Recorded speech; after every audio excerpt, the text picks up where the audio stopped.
Walaupun memutuskan berkarir di Amerika, namun jiwa nasionalisme Panji Pragiwaksono, stand-up komedian sukses dan juga founder Komika, jelas nggak luntur. Dia punya kegundahan luar biasa tentang Indonesia, dan dia akan suarakan semua itu di podcast ini. Melalui komedi, Panji berharap bisa jadi bagian dari solusi negeri ini. Tapi gimana caranya? Yuk kita tanya aja langsung ke Mas Panji.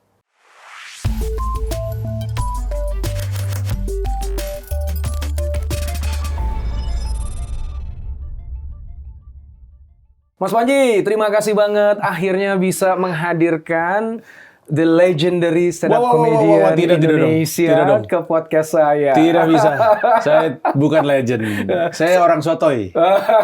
Enggak, kalau legend katanya udah mati ya, ini masih Iya hidup ya? benar-benar. Kalau bisa sih anak masih banyak kecil nih. Jangan langsung buru-buru meninggal lah.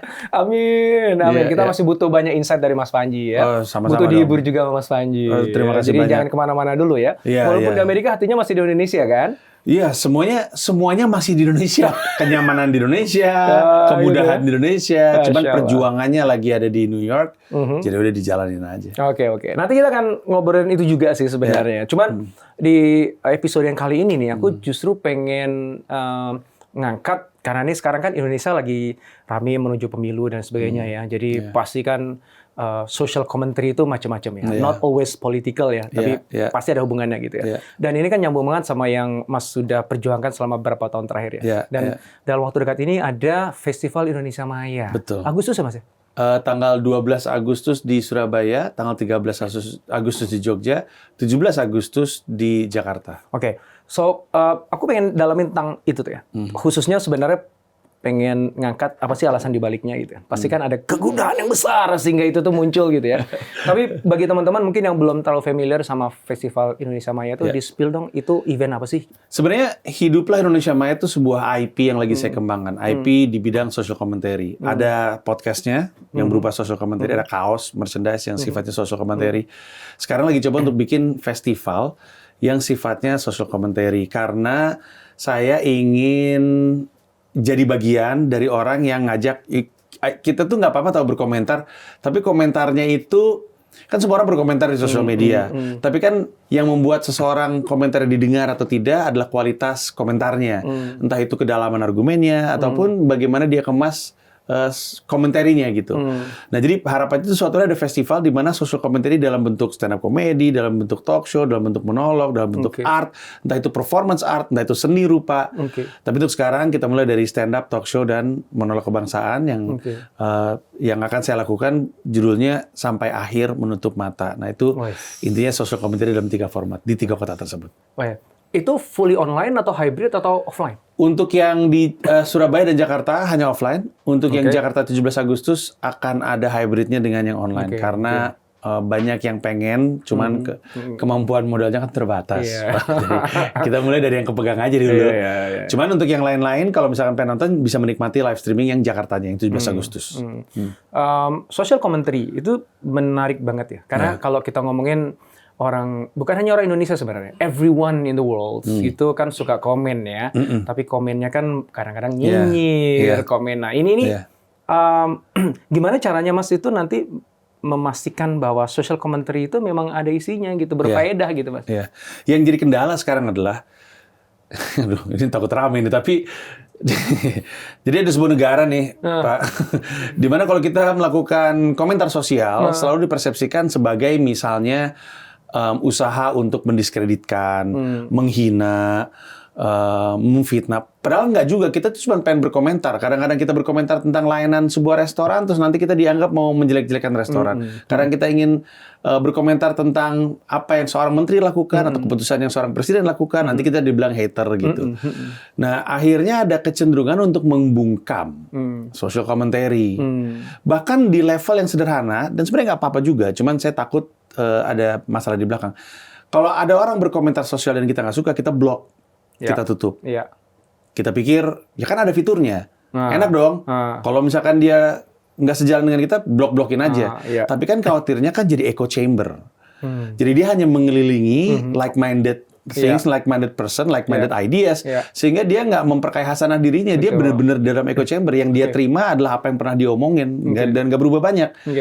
Dan kalau misalkan semua orang hidup di echo chamber masing-masing, persatuan yang kita ceritanya inginkan kan nggak kejadian, akhirnya berantem mulu. Nah, terus kan pertanyaannya, oke, kalau si Panji nggak setuju pembungkaman, Panji nggak setuju dengan orang ditutup mulutnya di UU ITE kan, dengan segala kebisingan ini, terus yang Panji harapkan tuh apa?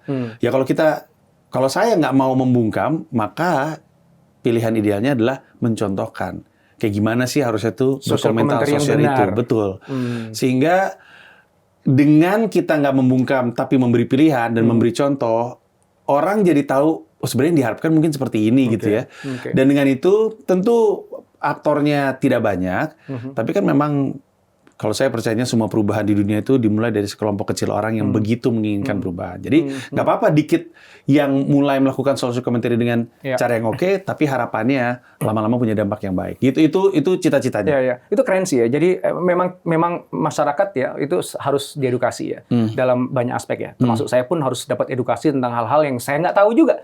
Karena semakin sedikit saya tahu, semakin saya pakai asumsi, semakin saya ada dalam echo chamber tadi itu kan ya. Betul. Jadi ini ada suatu upaya di mana ngajak masyarakat, udah dewasa lah gitu ya. Walaupun negeri ini masih muda, tapi masyarakatnya kan boleh dewasa kan gitu ya. Jadi dikomentarin itu jangan sakit hati deh gitu. Yang komentarin juga harus bijak gitu ya. I like the idea gitu. Pertanyaannya gini, ini kan baru kali pertama kan Mas ya? Festivalnya betul. Yang model social commentary kan baru kali pertama kan ya? Betul. Gitu. Pertanyaanku tadi gini, gimana making sure Mas? Supaya nanti festivalnya Mas Panji itu nggak malah jadi bahan komentari negatif dari banyak orang gitu. Sehingga justru berbalik dengan niat awalnya yang pengen edukasi orang, tapi malah jadi hujatan massal di situ atau nyinyir massal nanti di situ jangan. Sebenarnya seperti layaknya festival secara umum, kuratornya itu yang jadi krusial. Kan biasanya kalau misalnya kita bikin festival jazz, ada kuratornya. Kita bikin festival, bahkan festival stand up comedy pun ada kuratornya. Sebenarnya udah dibayangkan pasti akan ada kuratornya juga. Cuman saat ini semuanya ya dari saya juga. Ini kan masih benih ya. Dibilang festival sebenarnya nggak kayak festival juga. Orang masih ya acaranya paling total 3-4 jam. Tapi kan harus dimulai dari satu titik benih itu. Jadi bahkan pasti akan ada iterasinya. Kita mulai ternyata ada yang salah atau ada yang kurang. Bahkan bisa jadi, saya bahkan kalau ditanya ini festival berapa tahun sekali, nggak tahu juga. Festivalnya akan nambah kota atau justru berkurang, nggak tahu juga. Bisa jadi setelah kita atau saya jalanin 3 kota, pikir-pikir kayaknya Festival Hidup Indonesia Maya ini hanya akan selalu ada di kota Surabaya deh. Misalnya. Karena kan kalau kita bikin acara kan, masa Jakarta mulu gitu kan ya. Boleh dong di Surabaya aja atau di Yogyakarta aja. Jadi ini masih dalam proses pembelajaran, tapi untuk menjawab pertanyaannya, kurang lebihnya sih akan ada kurator. Nantinya akan melakukan social commentary itu selain Mas Panji, siapa lagi? Akan ada sejumlah stand up comedian beda-beda. Kalau di Jakarta, stand up komedinya itu oleh David Nurbianto, Abdur Arsyad, Gilang Baskara. Talk show-nya itu, saya nyebutnya grup pelawak politik. Namanya Pulang Perang. Isinya Valdo Maldini sama Rian Ernest. Saya udah jalan sama mereka dari tahun 2019, terus memang kehadang pandemi, tapi kami itu udah kayak grup pelawak trio yang kerjanya dari satu kota ke kota ngetawain politik, spill nama, melempar gosip. Nah ini juga akan terjadi di Jakarta, baru ditutup oleh monolog kebangsaan dari saya. Kayaknya bakalan seru tuh ya. Harapannya sih seperti itu. Ada ini nggak? Ada misalnya ada yang mau daftar gitu ya? Itu ada infonya? Pembelian tiketnya bisa di aplikasi Tip-Tip namanya. Jadi di-download dulu app-nya, nanti beli tiketnya di situ. Informasinya juga semuanya di situ. Nanti kasih ini aja, kasih linknya, taruh di deskripsi ya. Siap. Terima kasih banyak. Teman-teman semuanya join ya. Ini bukan promosi, tapi ini beneran. Beneran keren banget. Oke, Mas, ini nyambung sama Hiduplah Indonesia Maya. Sebelum aku ngajukan pertanyaan berikutnya adalah, kenapa kok Hiduplah Indonesia Maya? Keplesetan dari Indonesia Raya pastikan ya. Tapi kenapa kok Maya? Ada alasan tertentu di balik itu? Saya tuh seneng ngeliat sesuatu dari sisi yang berbeda. Kayak orang banyak berkomentar sosial kan rata-rata bising dan pengen didiemin, pengen dibungkam. Tapi saya pengen ngajak, kayaknya lebih cocok tuh dicontohin baiknya gimana. Nah, netizen itu kan problematik ya. Selalu dianggap sumbernya masalah gitu. Tapi kayaknya Indonesia Maya ini perlu kita rayakan gitu. Karena kita pernah hidup di Indonesia di saat opini itu tidak diinginkan gitu. Media pengen cerita sedikit tentang apa yang terjadi di pemerintahan di bredel gitu. Kebisingan ini tuh perlu dirayakan, makanya tuh ada spirit hiduplah Indonesia Maya. Indonesia Maya yang kita anggap sebagai problematik ini, kita rayakan aja. Agak bersyukur loh bahwa kita bisa seperti ini. Tadinya nggak seperti itu. Dan mungkin kalau misalkan Pak Indrawan atau teman-teman yang lain punya rezeki, kita tuh bisa datang ke sebuah negara di mana di sana juga nggak ada social commentary gitu. Takut gitu. Ada negara-negara yang dimana kalau kita ngomong sesuatu tuh takut gitu. Terlalu banyak polisi dan militer mondar-mandir gitu. Jadi itu tuh perlu dirayakan. Hanya saja ya harus diakuin kita butuh proses pembelajaran gitu. Setiap kita lihat Indonesia, apalagi kalau pernah keluar negeri, selalu responnya kan sama ya, potensial sekali. Tapi ini siapa yang bisa ngegali jadi emas gitu. Jadi Indonesia Maya itu adalah Indonesia yang hidup dalam dunia mayanya. Artinya netizen. Jadi hiduplah tuh kita merayakan netizenship yang ada di Indonesia itu, di mana semua orang punya kebebasan untuk berkomentar tadi. Cuman harapannya adalah komentarnya makin dewasa, makin berfaedah. Itulah proses yang lagi ingin dibangun ya. Betul sekali. Soalnya kalau kita lihat ya, ada, ini juga hati-hati nih saya mesti ngomongnya, ada semacam... Nggak harus hati-hati Mas, ini kan kita udah dewasa berkomentarnya Mas. Edukasinya dimulai sekarang. Baik. Ada spirit vigilante di sosmed. Ada gimana tuh? Akun-akun yang bergerak sebagai pejuang kebenaran. Ada tuh. Setiap kali ada kasus, orang yang berkasus ini ngelapor ke vigilante ini yang ngeramein di sosmed. Ketika perhatian besar, kemudian baru dilakukan sesuatu kan. Makanya ada omongan tuh, mesti viral dulu nih, baru kasusnya selesai. Itu kan banyak kan. Dari perselingkuhan ke pemerkosaan, sampai ke pencurian, sampai ke ketidakadilan. Korupsi juga. Iya, segala macam itu tuh di-spill nih sama vigilante ini. Terus di saat yang bersamaan kita ngerasa vigilante ini ngebantu. Tapi vigilante ini karena dia juga dengan topeng, dengan akun pseudonym, terus kita juga mesti khawatir atau kita mesti berhati-hati dengan motifnya. Karena ada yang ya persis kayak Ponzi scheme. Awalnya sih duit terima lu dari gue, lama-lama nggak terima duitnya. Awalnya gue bantu nih memperjuangkan kebenaran, tapi lama-lama dengan influence yang gue miliki, gue bisa melakukan hal-hal lain. Nah ini kita mesti hati-hati. Kalau kita mau berprasangka baik ya terhadap beberapa vigilante ini, memang mungkin ada yang pengen mencoba untuk memperjuangkan kebenaran. Tapi seringkali dengan tingginya influence, orang tuh kadang-kadang suka nggak mudah dibohongin gitu, kebayang nggak? Jadi kayak misalnya gue ngomong, Pak, tolong dong, saya sebenarnya gini dan saya dinistain sama yang ini. Dia ikut ngeramein tanpa tahu bahwa sebenarnya saya pihak yang berbohong. Akhirnya setelah viral, kita udah persekusi ini orang, ternyata kesalahannya bukan di ini orang gitu.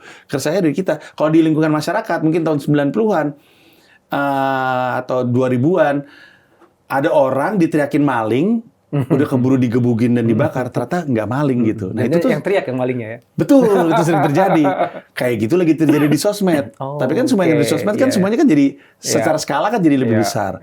Ini kan juga sesuatu yang kita mesti berhati-hati. Itu termasuk social commentary yang bijak tadi ya. Jadi apapun berita jangan telah mentah-mentah, cerna dulu.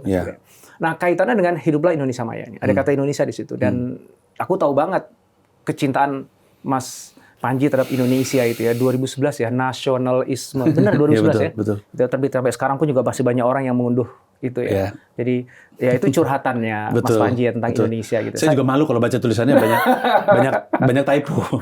Apa sih ini? Oh justru malah original dong. Iya mungkin sih. Kan? Itu keluar dari hati. Kalau anak zaman sekarang nyebutnya raw. Gitu. Itu yang mahal kan yang raw kayak gitu sekarang. Ya, saya bilangnya raw sebelah sih jelek aja.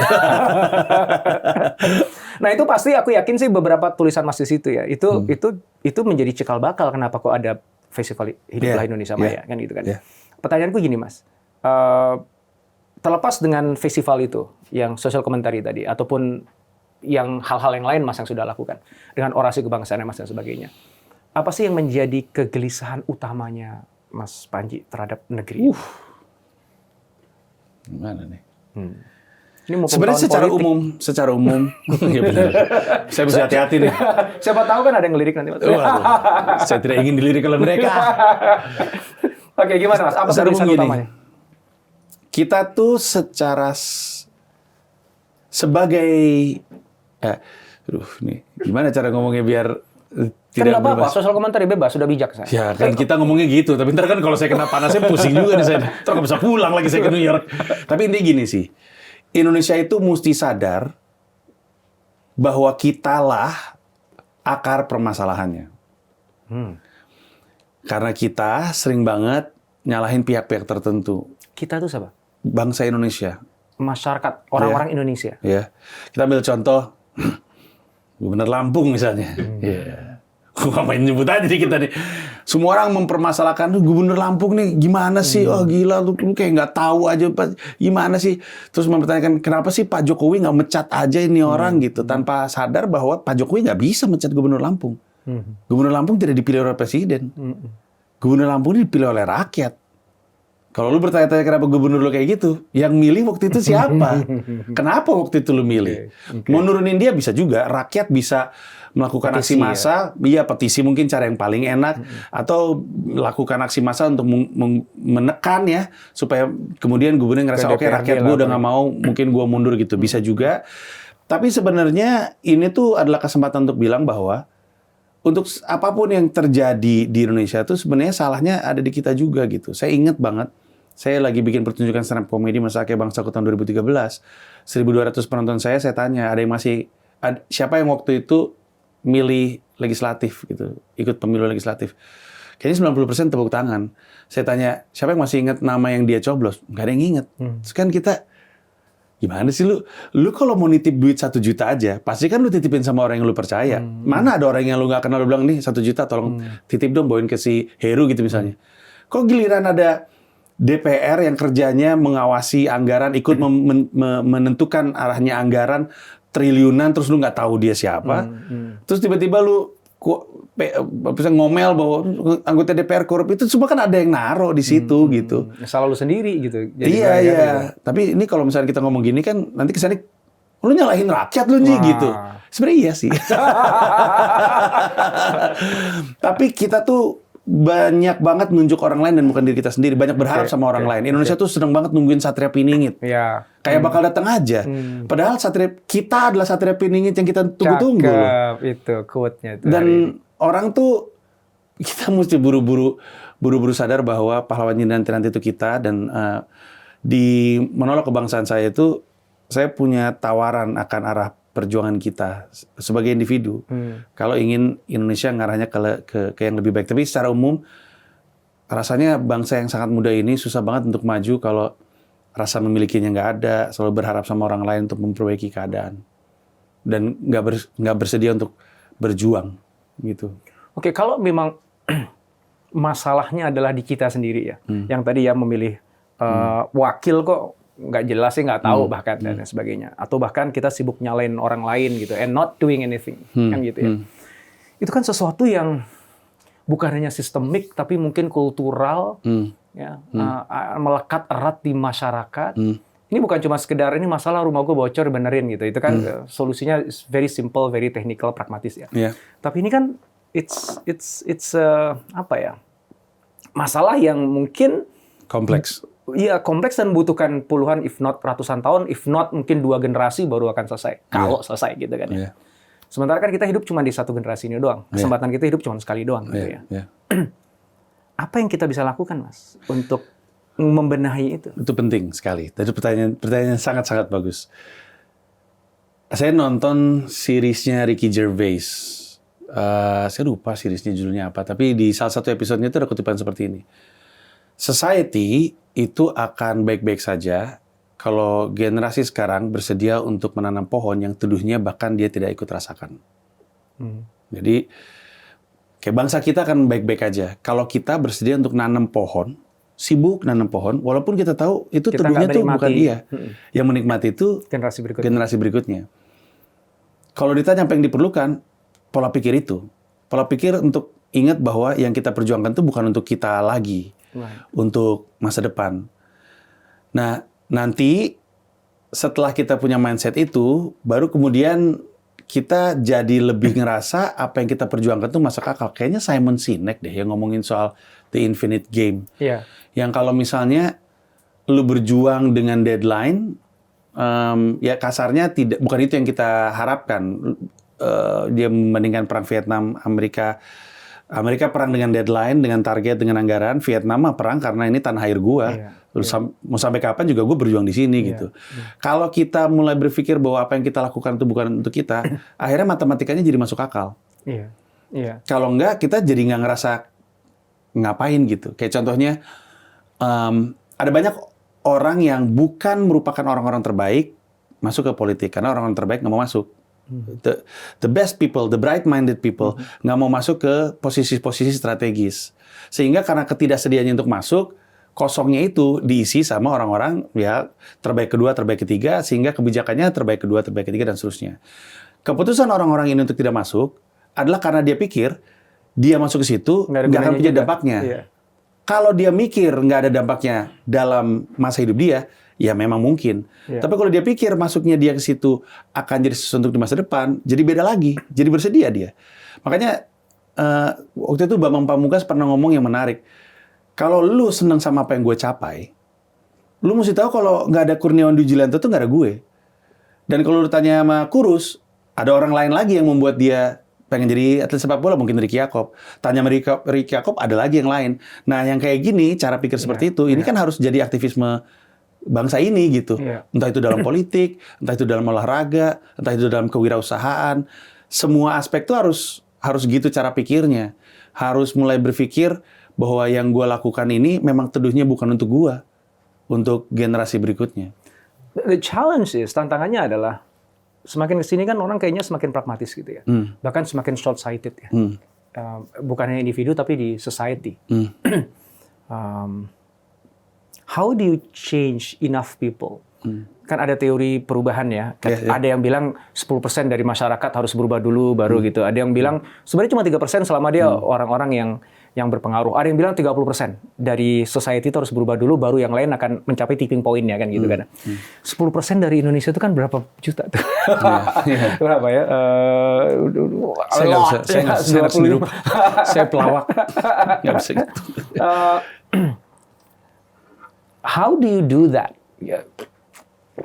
I like the idea, and I completely agree. Gue setuju banget. Ya, kalau kita semuanya bermain infinite games, seperti yang Simon Sinek sampaikan, banyak masalah akan selesai. Gitu. Termasuk di korporasi nih, aku kan dari korporasi ya, maksudnya di korporasi gitu, bukan hanya society gitu. And yet Simon Sinek sendiri juga bilang, most of us, kebanyakan dari kita playing the finite game, yang ada deadline yang jelas, yang menang kalah gitu. Padahal kan it's not about menang kalah kan, it's about memainkan permainan selama mungkin, sehingga kita keep giving values kan gitu kan ya. So, how do you think we should do as a society untuk bisa mengubah mindset dari masyarakat Indonesia? Mungkin nggak semuanya, tapi up to a certain level, yang harapannya nanti tercapai tipping point perubahannya itu. Apa yang bisa kita lakukan, Mas? By being the person willing to pass on the knowledge. Saya ingat banget waktu itu, ingat nggak ada momen di mana peraih Piala Citra balikin Piala Citranya waktu itu. Pernah ada momen di mana mereka protes karena ada sebuah film yang dianggap tidak layak menang, terus menang gitu ya. Karena dianggap nyontek itu, semuanya pada bilang loh kok ini ide nyontek bisa dapat piala yang begitu agung gitu. Terus ada aktivisme di mana mereka nggak, mereka balikin semuanya. Saya ingat saya pernah wawancara Mira Lesmana soal ini. Saya tanya, karena konfliknya tuh kayak nggak selesai saat itu.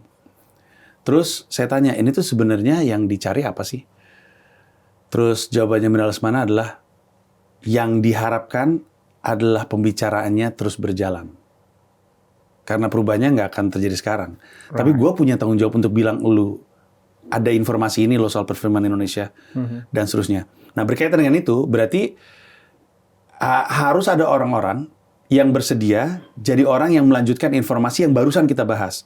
Karena saya percayanya we are what we know. Yang kita tahu atau wawasan kita akan membantu pengambilan keputusan kita. Pengambilan keputusan kita jadi semakin baik dengan wawasan tersebut. Secara kolektif, kalau semua orang keputusannya berkualitas, akan kelihatan di arah bangsanya. Berarti kan apa yang orang tahu penting.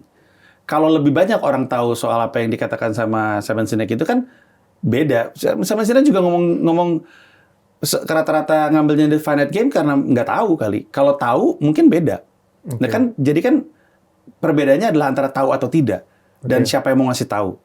Nah makanya nggak perlu semua orang, tapi orang-orang yang mungkin datang 1.000 di Surabaya, 1.000 di Jogja, 1.000 di Jakarta. Ini orang-orang yang rencana saya ingin saya titipin sebuah misi. Orang ini juga hanya butuh untuk terus melanjutkan ceritanya aja. Ketemu sama orang yang bilang, mau nggak lu gue titipin informasi ini, lanjutin informasi ini. Dan hanya itu saja, kita nggak pengen buru-buru juga. Indonesia tuh kan bukan ibarat, kalau Singapura mungkin kayak speedboat ya, diginiin udah langsung belok. Tapi kan kalau di Indonesia kan kita kan mau belok 2 kilometer ke depan, mutusinnya sekarang gitu. Jadi ya emang butuh waktu. Tapi perjuangan kita tuh udah emang panjang sih. Cuman ya sedikit orang yang sadar bahwa ini butuh diperjuangkan, harus mulai ngelakukan. Dan itulah letak hiduplah Indonesia Maya tadi itu ya. Disitulah peran yang dimainkan. To keep the story keep going, being told over and over again until one day itu hitting the tipping point-nya. Nah ini menarik karena di Hiduplah Indonesia Maya itu kan yang hadir nanti yang akan ngasih social commentary kan banyak teman-teman komikan ya. Betul. Dan aku selalu percaya bahwa stand up comedy itu adalah medium yang paling efektif, aman, quote in quote ya, untuk kita bisa menyampaikan pesan-pesan yang mungkin kalau tidak dalam konteks stand up comedian itu jadi masalah gitu kan, ngomongin SARA, ngomongin tentang politik gitu ya.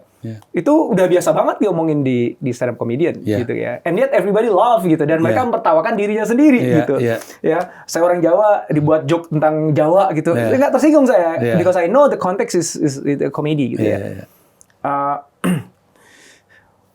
Pertanyaannya gini, kalau menurut Mas Panji sendiri gitu, gimana caranya kita bisa memperbesar ruang-ruang di mana orang bisa ngungkapin pandangan, komentar tadi yang sosial dan sebagainya dalam sebuah situasi di mana orang tuh ya asik aja gitu. Dan ngebuat masyarakat kita ini yang cenderung kalau di timur itu kan harus jaga tata krama dan sebagainya, akhirnya willing untuk bukan hanya terbuka tapi mempertawakan diri sendiri gitu. Karena itu adalah jalan untuk kita retrospeksi diri kan. Kalau kita bisa tertawakan diri sendiri kan, gitu. So ini kayak gini lah. Mungkin stand up comedy itu gampang banget dimainkan di New York misalnya di tempat Mas sekarang gitu. Tapi di Indonesia ada cultural barriers gitu. Yang siapa tahu barrier ini justru menghantamnya, di breakdown-nya lewat stand up comedy gitu. So what do you think about that?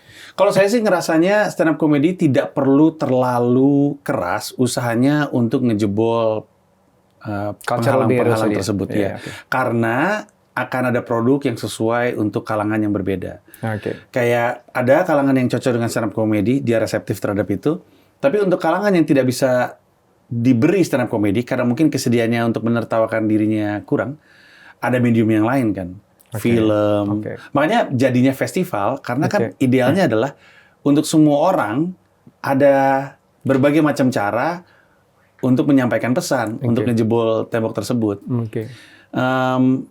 Di seni rupa juga ada, di musik juga ada. Saya ingat efek rumah kaca itu masuk pertama kali kalau nggak salah dengan Cinta Melulu deh, pop. Yang pertama kali bikin dia meledak tuh Cinta Melulu. Tapi kan karena kebuka dengan Cinta Melulu, kemudian orang jadi lebih reseptif terhadap Hilang. Dan itu cocoknya untuk kalangan yang ini. Ada juga yang nggak ngerti soal lagu Hilang, tapi mungkin lebih senang ketika dengerin misalnya Arie Kriting atau Abdur Arsyad gitu, ngomongin soal pelanggaran HAM gitu. Ada juga yang nggak senang komedi karena terlalu guyon, musik nggak kelas sama dia, mungkin lukisan. Mungkin dia ngeliat lukisan, kemudian dia tergerak. Saya ingat saya waktu itu pernah tergerak sekali untuk melakukan aktivisme hanya karena bukan hanya ya, gara-gara ngelihat sebuah foto. Jadi waktu itu kalau ingat Mentawai, kan ada gerakan Save Mentawai dulu, karena ada tsunami yang berdampak ke mereka, terus gitu hilang akses, hilang banyak hal. Tapi galang dana untuk Mentawai itu susah banget, karena kayaknya masyarakat Indonesia itu nggak ada bayangan masyarakat Mentawai itu kayak apa. Terus ada masalah skala ya, dibandingin dengan Aceh dan Mentawai, jadi kayaknya fokusnya ke Aceh, tapi kan bukan berarti Mentawai kemudian nggak jadi dapat bantuan kan. Lalu tiba-tiba Angga Sasongko memutuskan untuk bawa fotografer. Of all people, yang dia bawa fotografer ke sana untuk nangkap momen. Pulang, fotografer itu bikin kayak eksibisi, di mana salah satu fotonya bikin semua orang nangis, termasuk saya sendiri. Fotonya itu ada seorang bapak megang boneka anaknya, melihat nisan anaknya, palanya miring ke samping. Itu sedih banget ngeliatnya. Sedih banget. Tiba-tiba dari yang tadinya kita nggak kepikir untuk, gue mau ngapain untuk Mentawai atau menyumbang untuk Mentawai, tiba-tiba tergerak untuk melakukan penggalangan dana, dan akhirnya dana yang terkumpul dari foto-foto yang dijual ini jadi mengagumkan sekali. Wow. Sementara usaha untuk ngajak saya dan masyarakat untuk nyumbang ke Mentawai, saya yakin udah banyak. Tapi kadang-kadang ada medium-medium tertentu yang kena ke kita. Itu yang kadang-kadang kita nggak sadar ya bahwa Tuhan tuh sebenarnya ngasih kita medium untuk perubahan. Ya, kan banyak orang fotografer, banyak orang pelukis, banyak orang stand up comedian. Gitu. Yang mereka pikir kan gue kan ngelucu stand up comedian, gue kan pelukis, tugas gue kan ngelukis, gue kan fotografer, gue dibayar gue foto ya. Tapi kita nggak sadar bahwa itu sebenarnya senjata media yang Tuhan kasih ke kita. Karena kita semuanya kan agen perubahan sebenarnya kan gitu. Betul. Maka balik lagi ke yang Mas tadi sampaikan, at the end of the day, problem besar yang jadi kegelisahan Mas itu bahwa problemnya tuh di kita loh gitu. Nyadar nggak sih gitu? Kita tuh jadi problem gitu. Jangan komplainin ke orang lain aja gitu. Dan solusinya adalah yang ngubah mindset. Ya, mindset infinite games tadi gitu bahwa let's do something about it gitu. Mungkin nggak akan berhasil Indonesia ini berubah di masa hidup kita gitu. But someone has to start. Kan gue harus mulai kan gitu. Karena yang lebih penting adalah anak-anak gue, cucu gue menikmati Indonesia yang lebih baik kan gitu. Betul. Dan we should be the heroes di situ. Harusnya. Tapi nggak bawa bambu runcing gitu, nggak pakai senapan bedil. Gue pakai mikrofon gue sebagai stand up comedian, gue pakai kamera gue sebagai fotografer, gue gunakan kanvas untuk gue bicara, sending the message gitu. But in order for someone to be able to do that, seorang benar-benar bisa melukis dan memoto seperti tadi itu, begins dengan mindsetnya dia kan. I'm not doing this just for the money, for the fame. I'm doing this for other people, untuk orang lain, untuk next generation.